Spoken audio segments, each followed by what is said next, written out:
I just kept driving. Just a heads up, live stream is going, so be mindful of that. All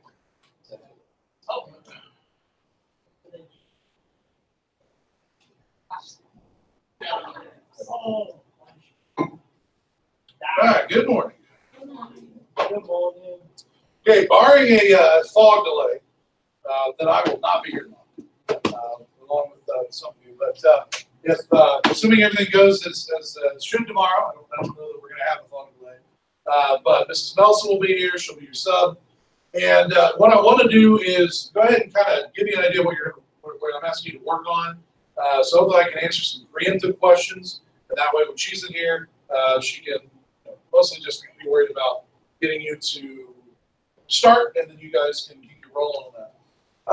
We are starting our new unit today, our new unit of study today in earnest. And, I think the question that I've got up here is sort of our question for, obviously, the next 2 weeks. And that is a heavy focus on the Constitution. This is something that you should have been exposed to in some form in U.S. history. But I think our study here is a little bit more focused, maybe less on the historical, the reasons why. I mean, we'll talk about that today as a means of review. But largely what I'm looking at is, how does it work? What are the issues with the Constitution? There are a lot of areas of it that are incredibly vague. The ways in which the different rights have been interpreted. It's more of, instead of just looking at it from a historical perspective, looking at it from a practical point of view, and hopefully making it into something that that is usable for you. And that's really my goal here, is that you understand how the Constitution serves you. That's a pretty key thing, all right? So I'm going to send this around. Now, when I sent this around during first period, I can distinctly remember sitting right here was Colt Litzy. And as soon as he got it, he had some noise that I think meant that he wasn't happy. And I'm assuming that it's because when he first looked at it, he said, "Oh, good golly, this has got a couple pages to it. This is going to be horrible." By the time I had explained how this works, he admitted that he felt significantly better about it. Right? Just because it does have a couple pages to it, doesn't mean that it's some arduous, lengthy type of assignment. All right, now it is worth a fair amount of points. Right, this is over 40 points on the worth here, which means that it on its own becomes one of our first sort of bigger point assignments. You definitely want to make sure that you get this done, but that doesn't mean that you're going to be writing. Let me run through this with you, answer questions that you might have. We're really not going to have any time in class today to work on it, but the idea is that tomorrow you've got the period with this, and then I'm also going to give you time on Thursday. So you're going to have a lot of time in class in order to get this done, right? My view on the Constitution, it's one of my favorite things. I'm the weird guy who carries a copy of it in his pocket wherever he goes.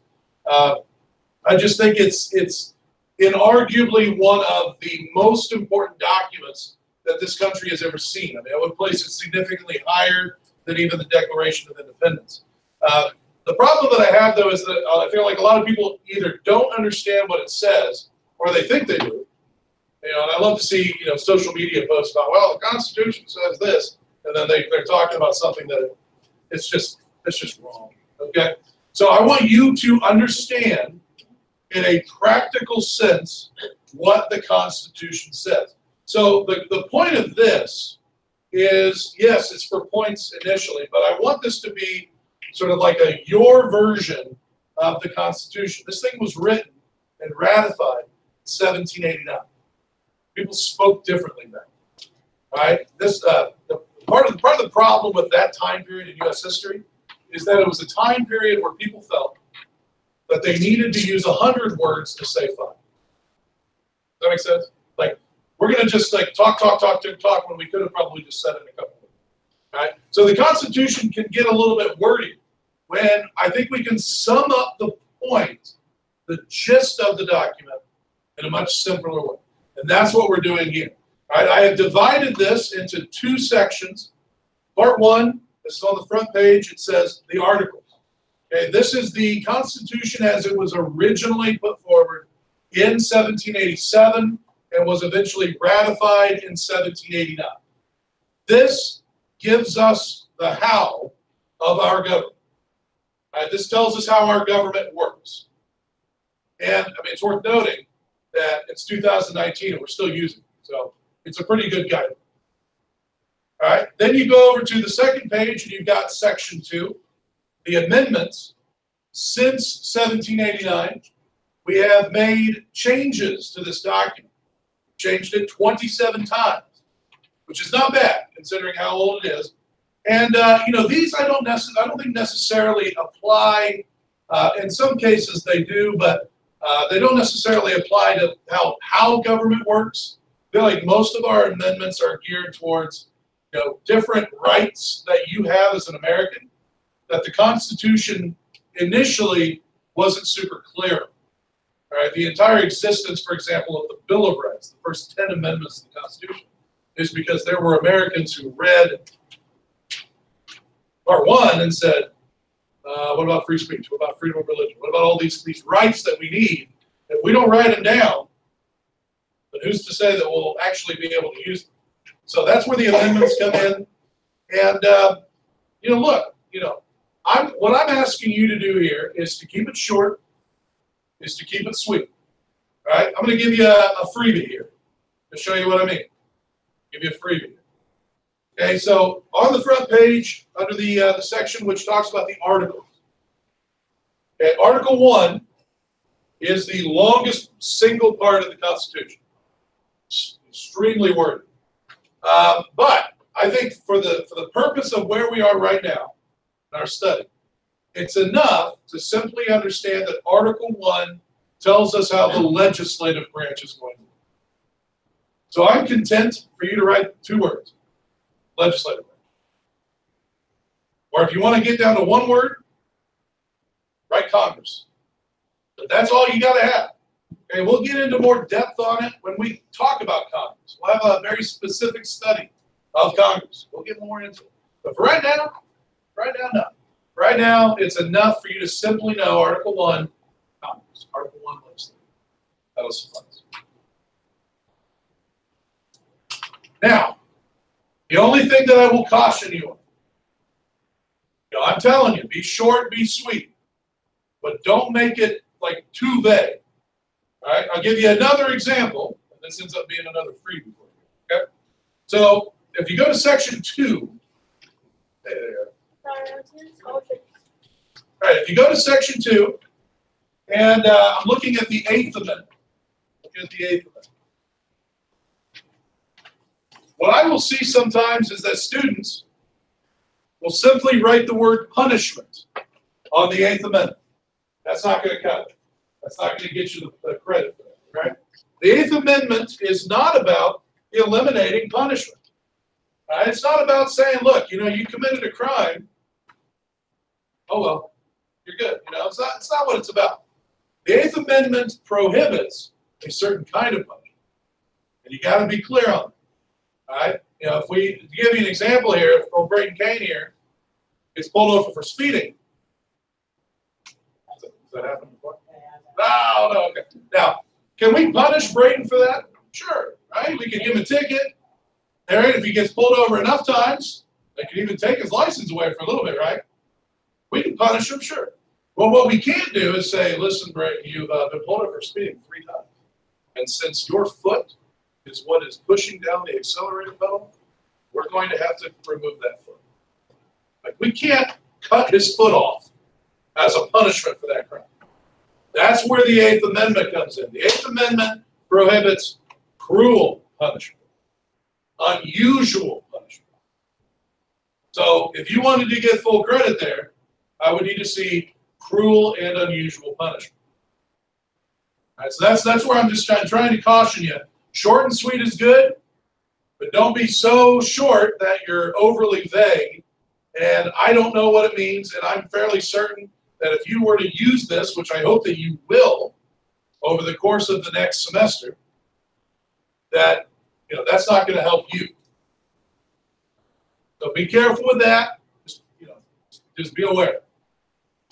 Now, that's the lion's share of this. That's something like 85% of this assignment. It's just real quick, give me the gist of these, make it into something that is, that is in Riley speak. Right? Something that Riley Blackford can look at and say, I know this. Not, trying to understand exactly what James Madison wrote. So be careful with that. To help you with this, there is an online copy of the Constitution. And you'll know it because it says online Constitution KMS website. But that's kind of what I'm envisioning that you'll use. There are a few questions on here that you'll get just from doing a quick read. They're the big picture questions, though. It's not going to be, I got to read the fine print of the Constitution to answer these questions. I think they'll be pretty clear. But tomorrow you've got the time to work on this, and then Thursday you'll have the time to work on this as well. So if you get in tomorrow and you're working on it, you end up with a question, just skip it, bring it back on Thursday, and I'll be back then, and I can answer those questions. Any questions on what we're doing? Okay. All right. Let's put these up then. Like I said, we're not going to have time today necessarily to work on these. Today, I'm going to ask that you guys do something that I haven't asked that you do at all this semester. I ask that you take a few notes. What? Could be pencil and paper. That's what I recommend, but it could also be through your Chromebook. Doesn't matter to me. Just don't be sitting there watching Fortnite videos or messing around on Twitter. You may.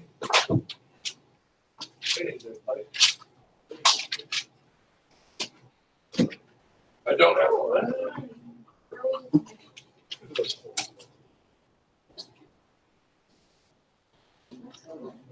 Hey, there it is. There it is.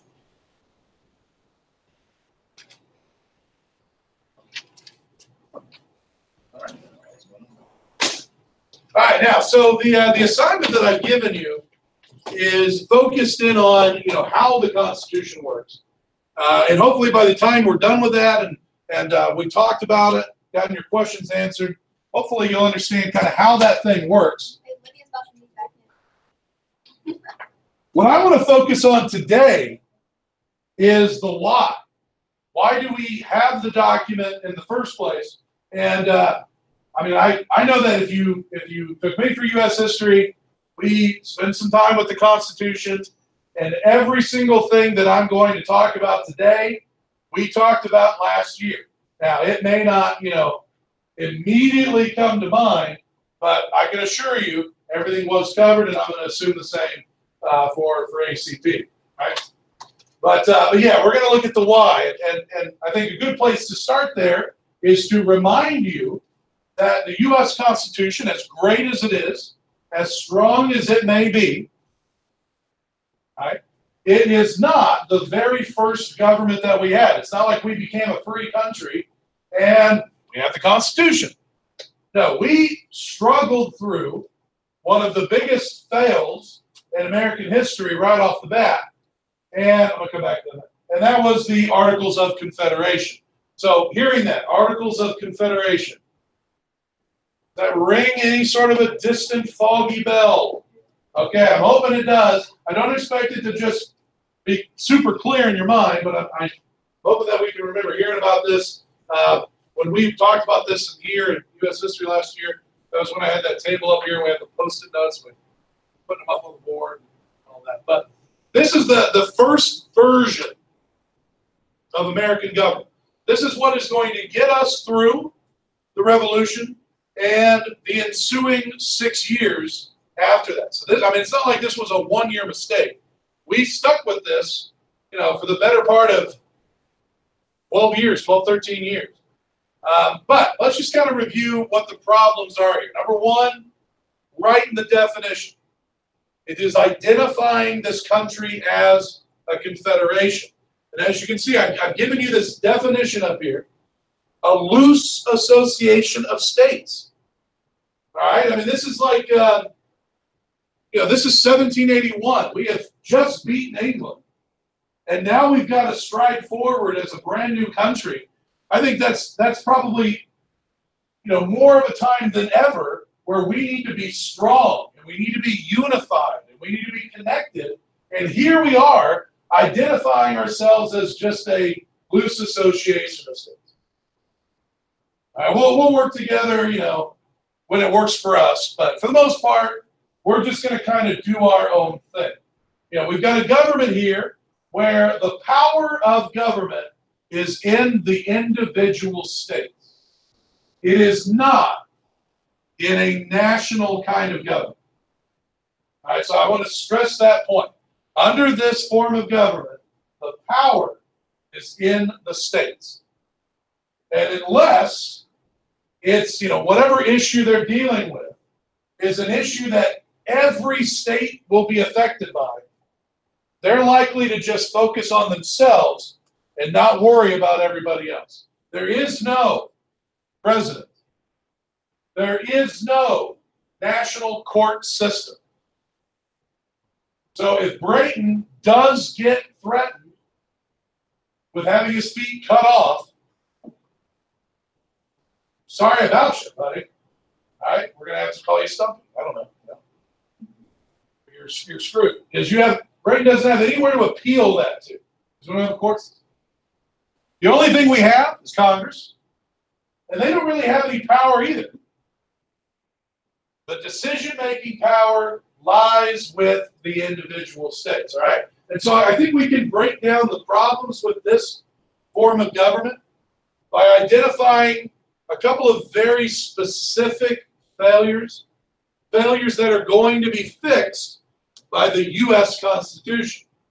All right, number one, the government is not allowed to collect taxes. States can. Here we go. States have the power. States can tax you whatever they want. Boy, are they. But the national government can't collect any taxes. Why is that a problem? What do you think? Right? The government can't get back use of Bingo, right? Yeah. Nobody likes paying taxes. I know some of you got a job. Nobody likes paying taxes. But if you can understand why you do it, and if nothing else, it helps to provide our soldiers with weapons and Kevlar. Good with that. But government's not allowed to collect those taxes. That's a huge problem. Okay, there is no independent leader. I don't care what you think about the president. I think if Alexander Hamilton's zombified corpse were right here, pretty cool. But if he were here, he would tell you, oh my goodness, we've got to have a president.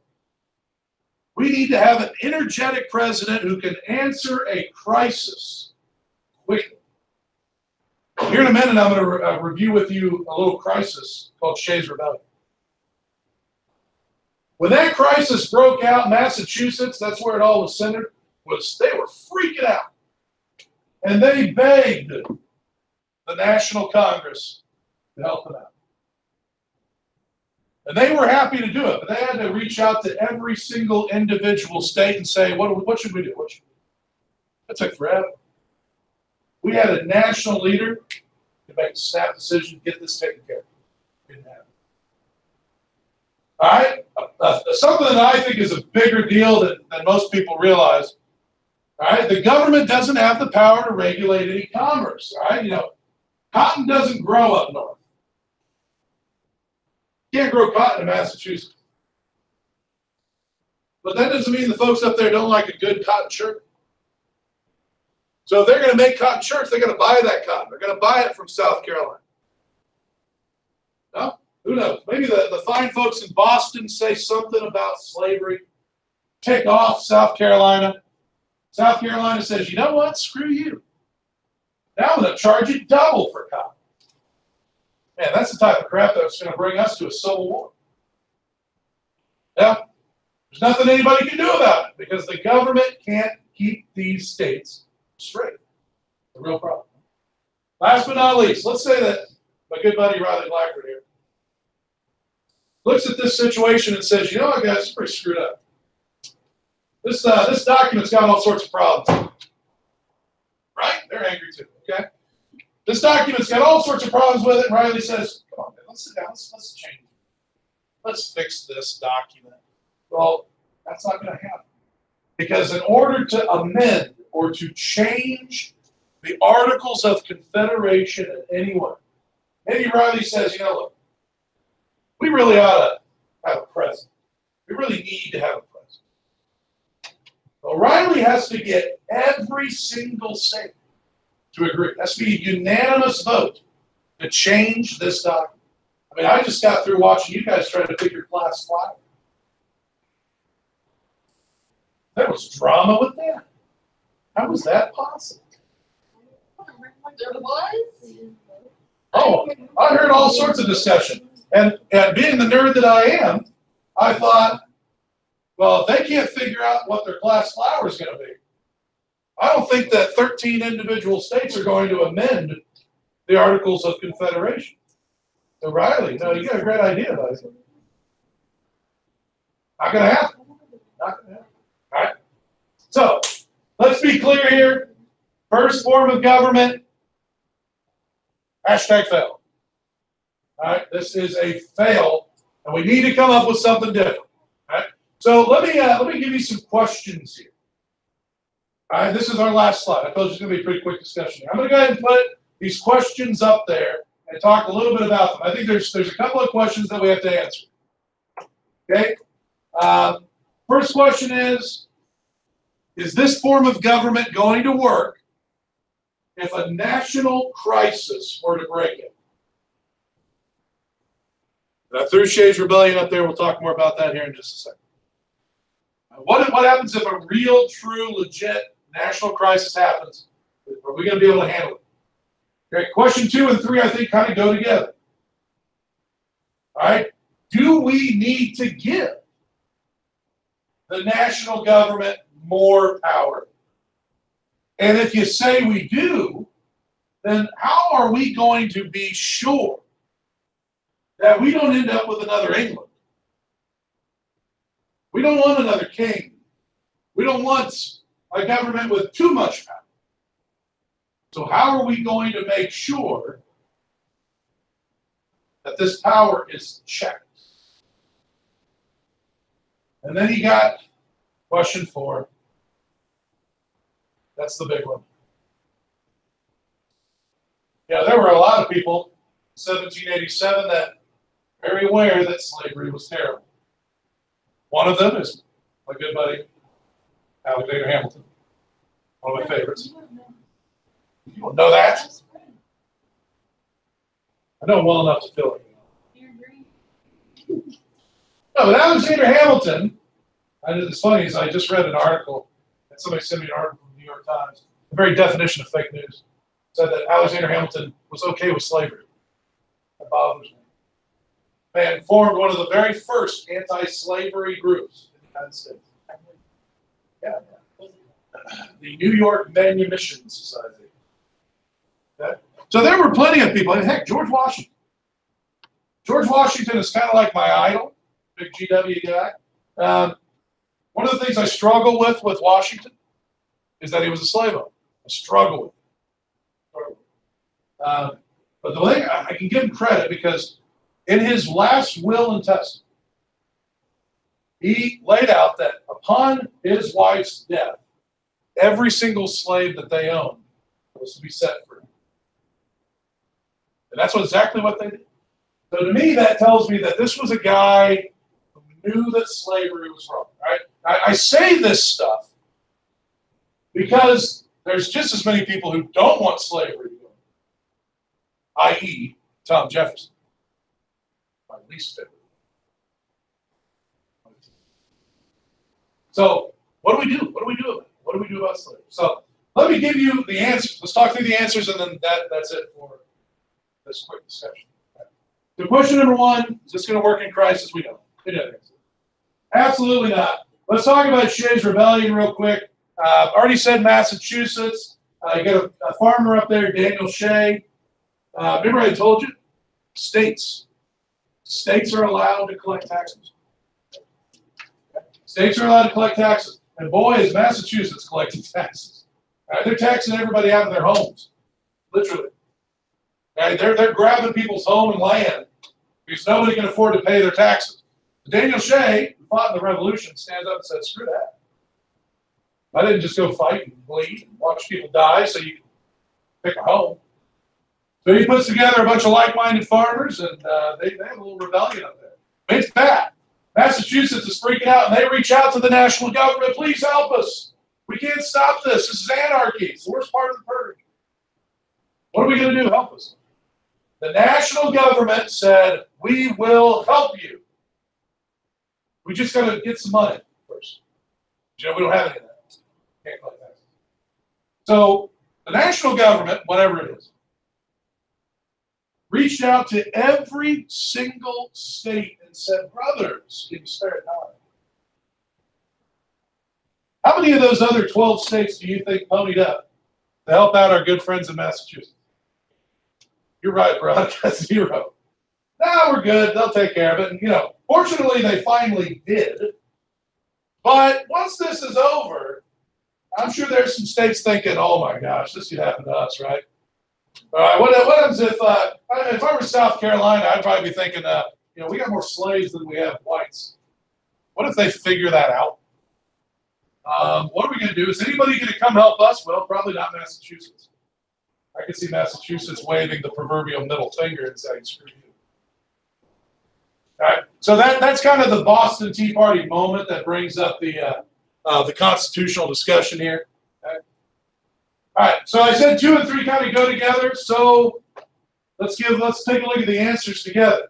Now, we end up with this new document. Yes, we probably need to give this national government a little bit more power, so that's exactly what we're going to do. But we want to make sure that it's not, you know, like too much power. We don't want another England. So a term that we need to know, checks and balances. That's Article 1, 2, and 3. All about checks and balances. Let me give you a couple of examples here. Okay? Article 1 says that Congress has the power to make a law.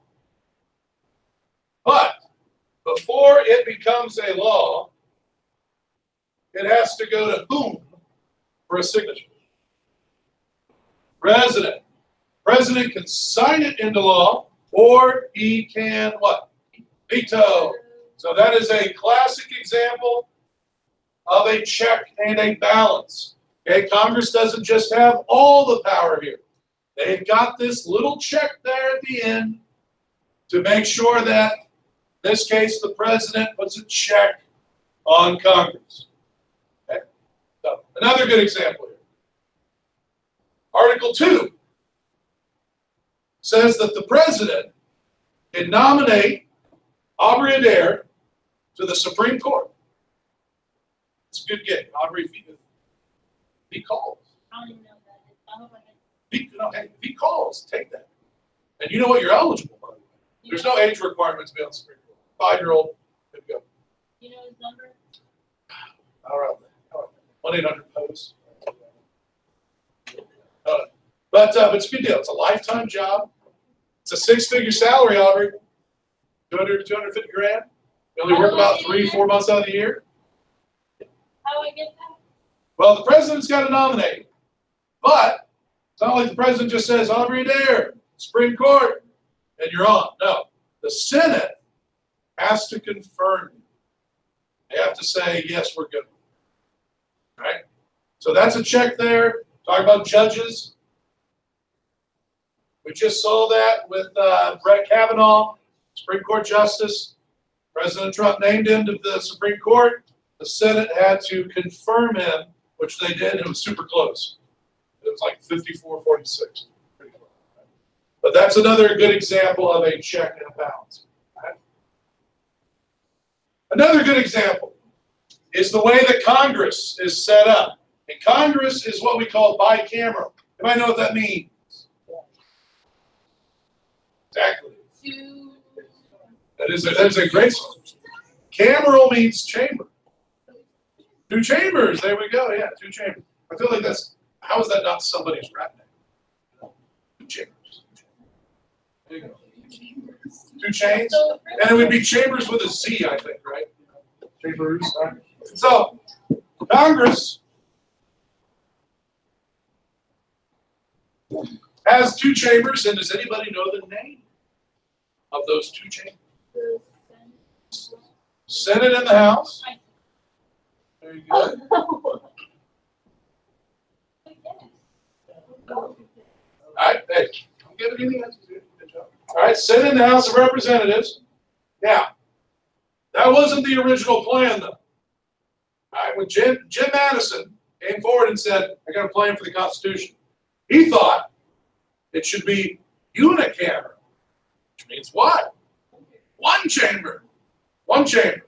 And he put forward an idea known as the Virginia Plan, all right, which said let's have a 1-chamber unicameral Congress, and in that the representatives will be determined by the population of the state. So the bigger your population, the more people you would have in the House of in the Congress. Well, that made sense for his home state of Virginia, the biggest state in the country in 1787. But what if you're little, sad New Jersey? You're going to get pushed out. And so New Jersey stepped up and said, no. Let's just have an equal vote. Every state gets an equal vote. And that way, we're not going to have anybody trying to railroad anybody. It's gotten a little heated. Thankfully, the good folks up in Connecticut stepped forward with the great compromise. They said, why do we have to have unicameral? Can't we just have 2 chambers? 1 will be based off the New Jersey plan, equal vote. Then 1 will be based off the Virginia plan. There you go. That's all it takes. So sure enough, even still today, Indiana has 9 members of the House of Representatives. California has just a few more people than we do. It has 53. 53. All right? They have a lot more representatives, but Jim Madison would say, well, that's how it should be. A lot more people. But you go to the U.S. Senate, Indiana has 2 senators. California, 2 senators. And the great thing about this, how this ties to checks and balances, is if the House makes a decision, it has to go to the Senate for their approval. The Senate makes a decision, it has to go to the House for their approval, which they don't get. They don't do that very often anymore. But again, it's all checks and balances. We're not going to have just one person or one group with complete, total power. Everybody gets checked. So we're good, right? We got all these questions answered, right? I guess we got to deal with this. This was a tough one. Like I said, there were plenty of people who knew that it was an evil. There were a lot of people that wanted it to stick around. And so what do? You know, there was a lot of talk. Hey, we got this Constitution. This is our chance. Let's just ban it now. And we wouldn't have been the first. England banned slavery, you know, almost 100 years prior. It's not like we're, you know, trendsetters here. We have a chance. Let's do it. You know, let's not. We decided to punt the issue. Let's just wait.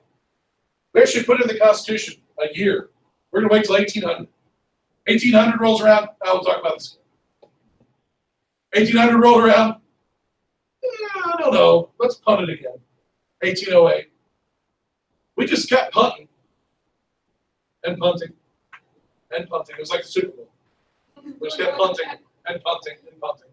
Until finally, we decided, you know, let's Civil War. Sounds good.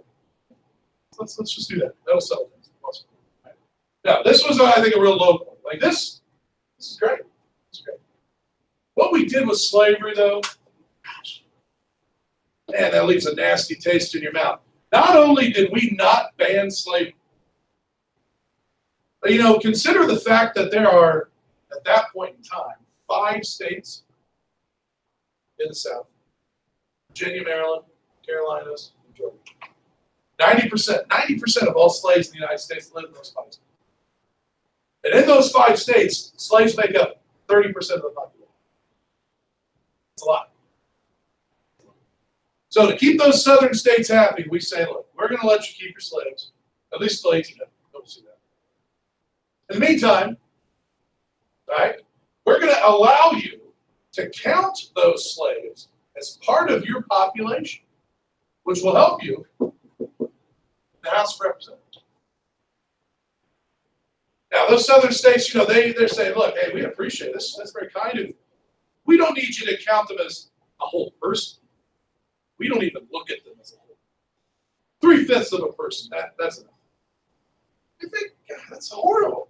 Not only do we not ban slavery, but we have it ingrained in our Constitution that African Americans are not an entire person.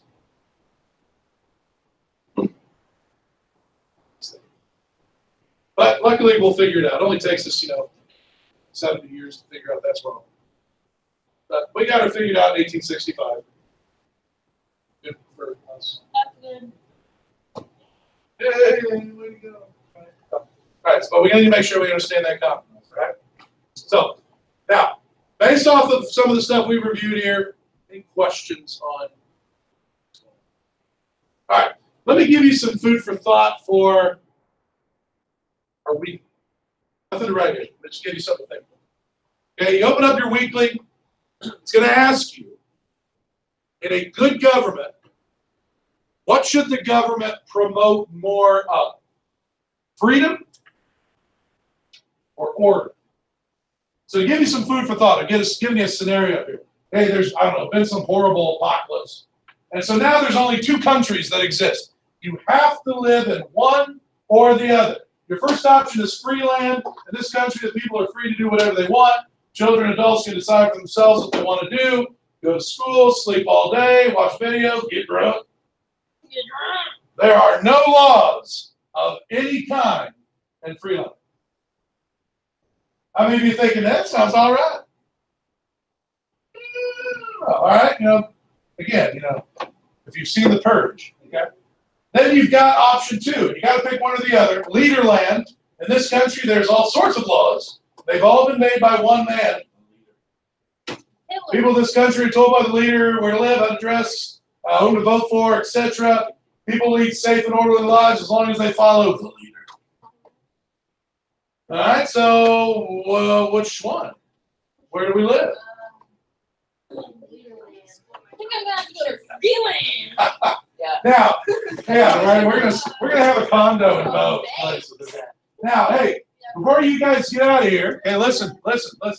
Hey, now the perfect government would have a balance of freedom and order, but that's not realistic. That's not realistic. All right, government is going to have to put one above the other. So that's my question to you in this week's weekly response. Should it be balanced more towards order? Should it be balanced more towards freedom?